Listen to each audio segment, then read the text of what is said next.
economic impact of MDS in general is quite severe. So there are, significant consequences, of course, to the patient on the health side. But if you look from the economic point of view to the patients, I think there is significant resource use that happens because those patients will often be transfusion dependent.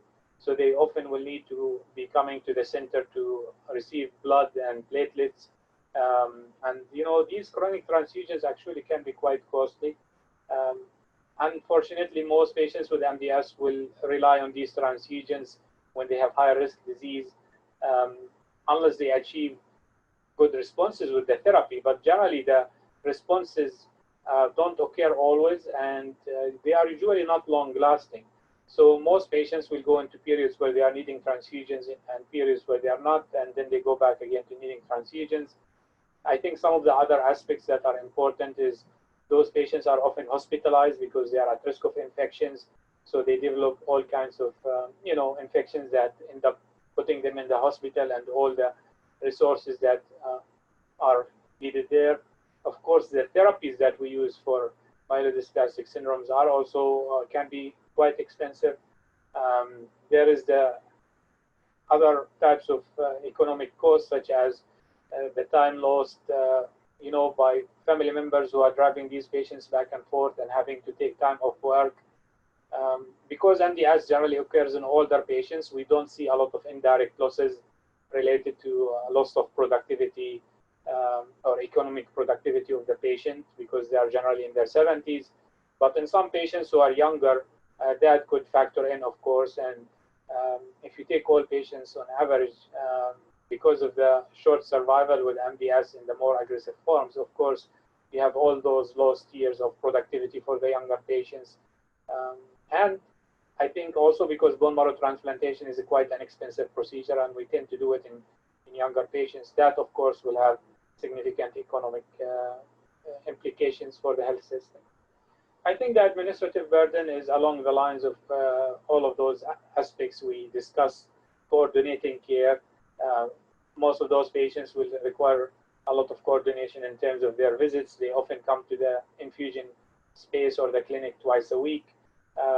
They will need a lot of coordination with the blood bank in terms of their transfusions and a lot of coordination in terms of how often do they come for their treatments, if they are receiving hypomethylating agents, getting their blood counts checked on frequently, and if they are going for bone marrow transplant, of course, that it has its own layers of administrative burden. So I think those diseases generally require a lot of close contact with the patients. The patients are very intimately involved with the system. They are frequently seen, and I think it definitely imposes significant burden, both economically and administratively, on of course, the patients and their lifestyles, but as well as physicians and the treating centers. And I do think that there are several problems that arise, of course, from having MDS.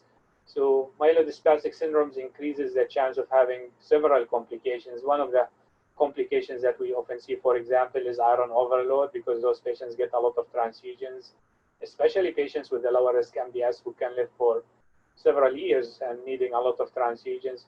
So as the iron builds up, it can affect their liver, it can affect their heart.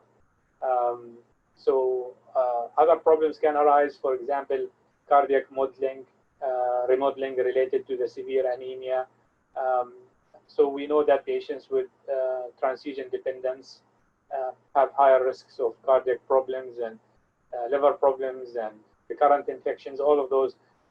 In addition to that, of course, patients with MDS don't only have MDS, they are generally in their 70s, so they often have diabetes, hypertension, coronary artery disease, all of those other conditions. And having low platelets, for example, is one of the common problems we have, because those patients cannot be on strong blood thinners. For example, if they have atrial fibrillation or coronary artery disease and they have low platelets, we cannot give them the antiplatelet agents or the blood thinners that they need.